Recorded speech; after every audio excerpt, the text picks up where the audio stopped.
I think the world would be a much better place when it's the time and it happens. And that's why I chose Rockers. It's just a good time, and I want to have a good time in the podcast with this movie, and I'm glad I brought it for you.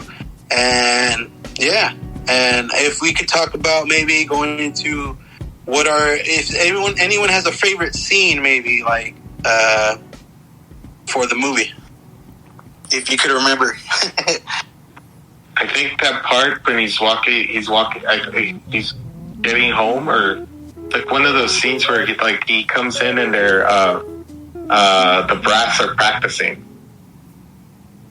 Oh yeah, the intro. It was just like you didn't know it was going to transition into them actually playing. Yeah, it's cool because like I know like especially in when I've gone into studios and actually even had conversations with people about their bands or whatever, like the most I want to say the worst thing to tone or to tune is a horn. Like even in studio wise, like it's so hard to tune a horn because it could be out of place somehow, or like you have to maneuver certain shit to do it. But for me, horns are it, bro. Any music that has horns in it is like my thing. Anything that has brass in it is just like, I'm like, oh fuck, this shit hits hard. And what's crazy about the horn is, not to talk about war and stuff like that, but it is one of the many instruments they bring to that set. You know what I mean? So, yeah, dude, the horn. And I know, and I've hung out with so many of the like brass sections over here in San Diego, dude. They're people that on the horns, dude. They're exactly like this movie, whether they're white, black, Mexican, whatever, dude. They're just some of the chillest people, dude. At least in San Diego, that I know of. I've chilled with like some brass from like Piracy, Conspiracy, and Revival. I think they're like the same people, but yeah, they have some cool people. When I don't know if they're not playing shows, obviously, but when I was seeing them, it was very fun because I noticed one of them came to a convention, and it goes to show what they're into. He was at like some scientist type convention, and I noticed him. I'm like, hey, yo, you're part of Revival, and he was like, I forgot his name, but he was the dude that was like, he looked like a skinny Viking dude, and he was on the brass section for like a reggae band, dude, and you just wouldn't think like that. Right now, so many people are like doing that, dude. They want to do it, and it's fun for them. I would totally love to be in a brass section once in my life. That'd be fucking sick. First of all, I need to own like a sax or something. I don't know how much those cost these days. That'd be sick. Just go punch top, bro. Yeah, that might have to. I don't know though during COVID, but yeah. Right. But yeah, that's. I guess I can go into my favorite scene. Is basically when Rich Hall, basically Dirty Harry. He's the one that wears the glasses and kind of like is around anywhere where that Leroy is. But it's him and Leroy go hit up the club, dude, and they're bumping disco, dude, and they're just not feeling it, dude. And basically, Dirty Harry is like, watch this. This is going to be a takeover. And he fucking kicks the DJ out. He spins out the disco and he spins back in some like hard-ass dance hall, dude. And like, I was just like, what? I was like, that's sick, dude. Like, they just ruined a whole disco club's night by playing something else. Because I feel, personally, there's a lot of disco and a lot of stuff out here, and I think people, it's because I think personally it's easier genre. If it's not for you, I think it is an easier genre, maybe sometimes for me to listen to sometimes, and I can get why in the 70s they were playing that so much. But for these guys, they were like, nah, bro, we're gonna pick it something different, you know what I mean? So it was pretty fun for me to see that scene. Remove ya, he tells them. He wants to remove them because they want to get in the way of his dubs. Yeah, jumps on the turntables, dude. That's pretty iconic in itself. agreed. And he starts affecting himself, all dope. What about you, Wes? Did you talk about your scene? I think it's right after Horsemouth gets his bike jack, and he meets up with Burning Spear, and they do this kind of this beautiful kind of acapella version of John No Dead, I think it's called. Yeah. And they're on the ruins and just getting blazed, and you know, it's super simple, but I thought it was a very spiritual moment for the film, and it stood out to me. It's kind of haunting, you know, in a way. I could agree with you, because in that scene, it was so simple, but like we've talked about, that it's so natural for these guys to do stuff like that. It's so dope they can use that kind of power to, and obviously Leroy was vexed. They call it vexed when someone's angry, or they want to be angry, and that's not the way.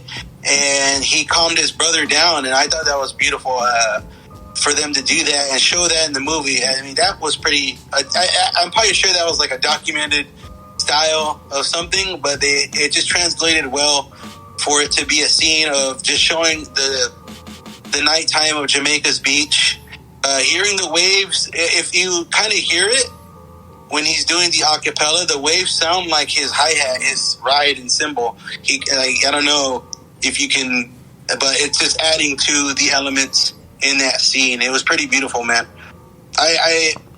No one should bring down if their homies can sing and shit, dude. Like, I think like people be weird and shit about that, especially Americans. Sometimes. Well, I mean, you just for me, like I'll say it, like I'm a terrible singer, but I could show you the note to sing. You know, like this is how you're supposed to sing this. But it's like you need to hit that pitch, you know, that high C sometimes. And my voice is deep, dog. Yeah, I mean, like I'm a what's it called, a tenor? Is that what it's called? Yeah.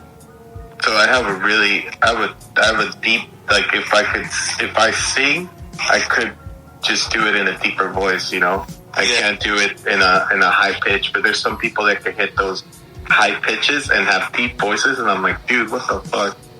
Kind of jealous of that. Yeah. It's a gift, dude, to sing, dude, and you got to use that, dude. I'm amazed that certain people don't do that, like that could, you know. So you got to get on that.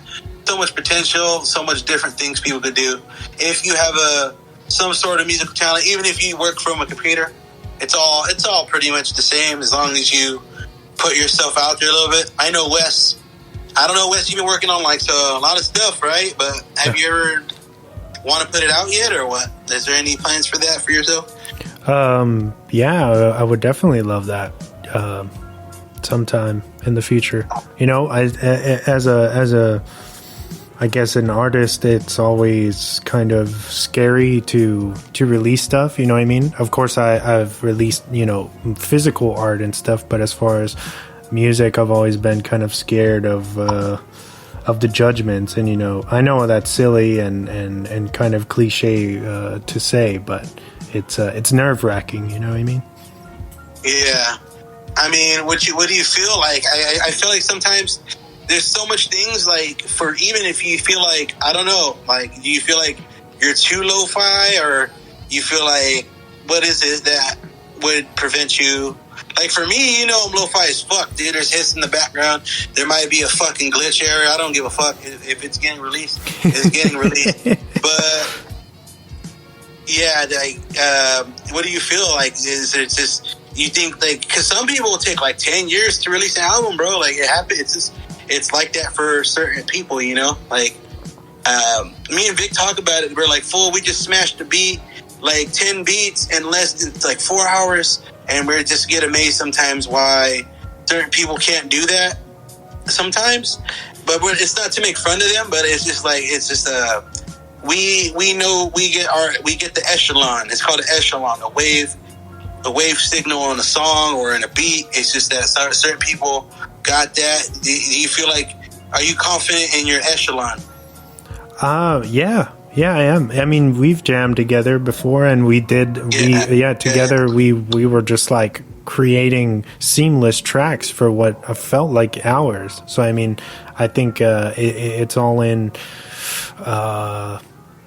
It's all in creating that perfect atmosphere. You know what I mean? That creative atmosphere, and I think it just has to do with being involved with the right people and getting them to push you to do it and to take that that leap, I guess you would say.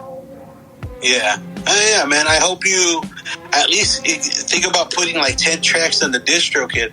Yeah, you should do that. I don't know how big your buildup is, if you're like how much you've been building, but distro kit's there. It's $20, dude, to publish yourself, basically, bro. Like some official stuff.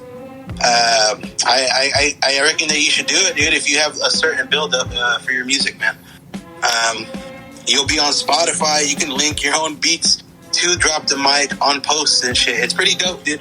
I've done that for us a few times, like, so it's pretty cool. Oh yeah, I'm definitely considering it more. So thanks for that, man. I appreciate it. Yeah. Mm-hmm. But yeah, guys, I think Rockers 1978 could get us talking about mad culture, music, very good positive things, and to celebrate Black history and this kind, and it's just excellent, so I think this is good. I think we got to probably get into what we rate this, maybe. What you guys feel? I think an 8 for me is pretty fair. Yeah, I think I was about to say the same thing, bro. An 8. And definitely. Well, yes. Solid 8s all around.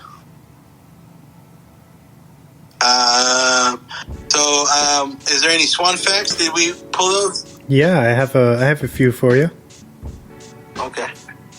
Sweet. Swan facts.